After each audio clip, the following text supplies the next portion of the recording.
In the spring of 1945, as the Reich collapsed, a network of secret maternity homes across Germany and occupied Europe began shutting their doors.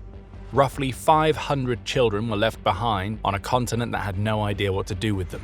Some had been born there, some had been brought there, some no longer had papers that told the truth about who they were. The homes belonged to Lebensborn, Heinrich Himmler's SS program to breed a master race.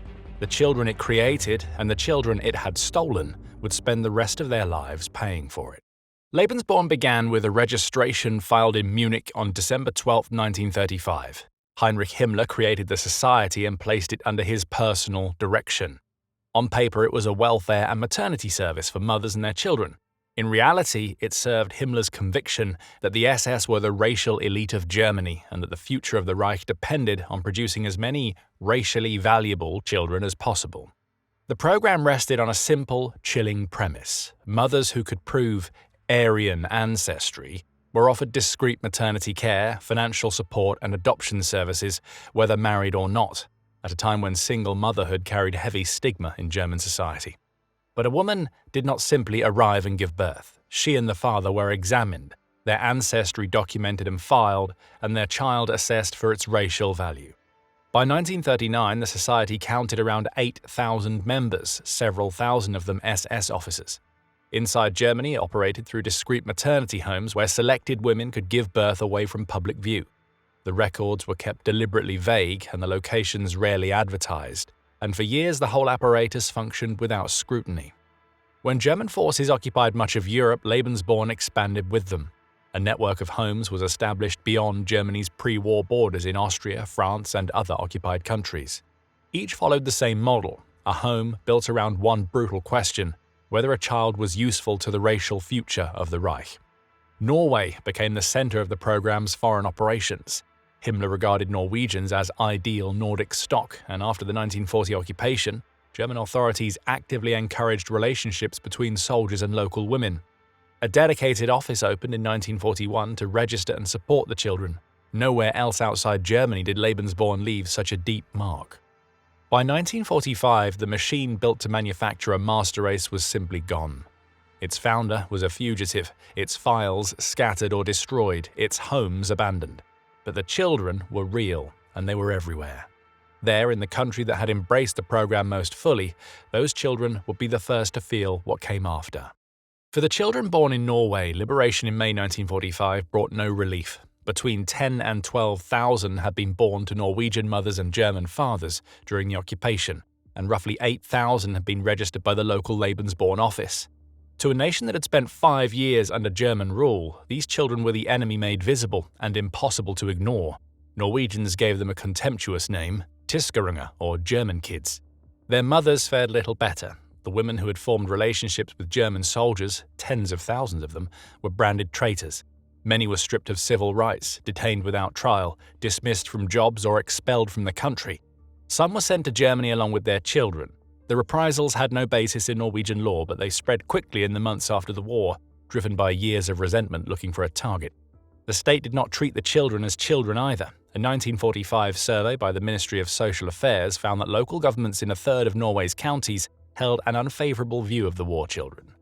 The roughly 500 children still living in former Lebensborn homes had to be placed somewhere, and some were handed into state custody or orphanages. About 20 were sent to a mental institution in 1946, not because anything was wrong with them, but because there was nowhere else to put them. A persistent rumor shaped their treatment, that children of German fathers carried defective or dangerous heredity. Doctors and clergy repeated it. Many grew up being punished for a father they had not chosen, a war they had not fought, and an origin they could not erase. One of those children would become world famous. Annie Fried Lyngstad was born on November 15, 1945 in the village of Bjørkassen in northern Norway, the daughter of a Norwegian mother, Sinni, and a German sergeant named Alfred Haase. Fearing the reprisals sweeping the country, the family fled to Sweden when Frida was still a toddler. Her mother died of kidney disease in 1947, aged just 21, and Frida was raised by her grandmother. She grew up believing her father had died at sea during the war.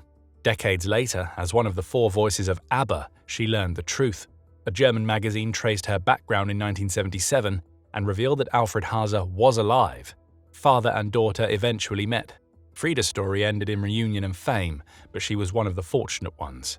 For thousands of other children of the program, the war had taken something they could never recover: the knowledge of who they were. The children born inside the program faced shame. The children taken from outside it faced something else entirely. From 1939 onward, as German forces pushed east, the SS began identifying children in the occupied territories who matched its racial criteria: fair hair, light eyes, features judged suitably Nordic. Those children were not produced, they were seized. The practice fell hardest on occupied Poland. Children were taken from orphanages, from schools, sometimes directly from their families, then assessed by racial examiners who decided which were worth keeping. Those approved were sent into a process the regime called Germanization, given new German names, forbidden to speak their own language, and told their parents had abandoned them. One of those children was Alois Tardecki.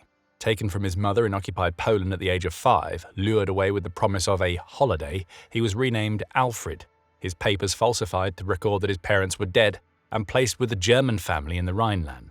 He grew up into an ordinary German boy. A portrait of Hitler on his bedroom wall taught that Poland was the enemy. His mother began searching for him in 1948 and traced him the following year, but the son she eventually found no longer believed he was Polish.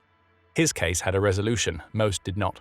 The number of Polish children taken remains one of the hardest figures in the entire history to pin down, with estimates ranging from around 20,000 in cautious academic accounts to 200,000 in Poland's later reparation claims.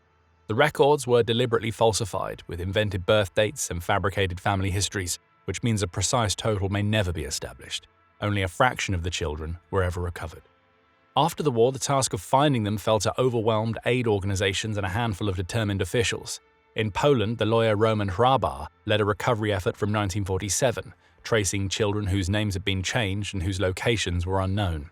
International teams located roughly 10,000 foreign children in the American zone of Germany alone, but each case meant untangling forged paperwork, and many German foster families refused to give the children back. For the children themselves, recovery could be its own ordeal. Some had been too young to remember any home but the German one. Others, like Tardecki, had to be convinced that the people they had been taught to despise were their own family. Reuniting them with surviving relatives, when relatives could be found at all, often meant uprooting them a second time. A great many were never identified and grew old without ever learning they had been born somewhere else, to someone else.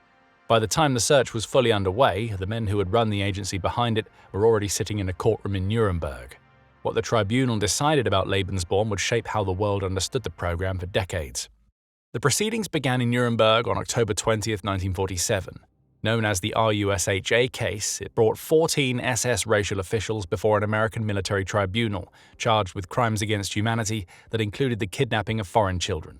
Among the defendants were 4 men and women who had run Lebensborn directly: its managing director Max Zollmann, its chief doctor Gregor Ebner, its legal head Günther Tesch, and deputy administrator Inge Viermetz. For the first time, the people who ran it had to answer for it in open court. The judgment came on March 10, 1948, and on the question of the children, it was hard to believe. The tribunal concluded that Lebensborn had been primarily a maternity home, and that the kidnapping had been carried out by other branches of the SS rather than by the society itself. Prosecutors had shown that international tracing teams located around 10,000 foreign children in the American zone, but the court found Lebensborn directly connected to only 340 of them. On that basis, it declined to hold the organization responsible for the abductions. And that single distinction changed everything. Zollmann, Ebner, and Tesch were convicted only of membership in a criminal organization, the SS, and released for time already served. Inge Viermetz was acquitted outright, one of the few women tried before the subsequent Nuremberg trials, and the only defendant in the RuSHA case to walk entirely free. The people who had administered the program at its center faced almost no lasting consequence. Punishment came, but mostly for men higher up the chain. Otto Hoffmann and Richard Hildebrandt, successive chiefs of the wider racial office that ran the seizures, were both convicted of serious crimes. Hoffmann received 25 years, later reduced, while Hildebrandt was handed to Polish authorities and executed in 1951. The kidnapping was punished, but the verdict had drawn a line that left the program's own administrators on the safe side of it. The children waited much longer to be believed. In Norway, a group of war children spent decades seeking acknowledgement of how they had been treated. In 2007, more than 150 of them brought their case to the European Court of Human Rights, which declared it inadmissible. Norwegian courts had already ruled that the state could not be held liable for events before 1953. One claimant said that he had been confined in a psychiatric institution until 1965, released without his mental health ever being assessed. A formal apology finally came in 2018, when Norwegian Prime Minister Erna Solberg acknowledged the undignified treatment the war children and their mothers had endured. By then, most of them were elderly and many were already gone. The program that had set out to engineer a master race had vanished within a decade. The children it produced and the children it stole carried it for the rest of their lives. Well, that's it. If you found this video insightful, watch our video on Nazi Germany's doctors next. And if you want more forgotten aftermath stories from the Second World War, subscribe to History Inside. Thank you for watching, and we'll see you in the next one.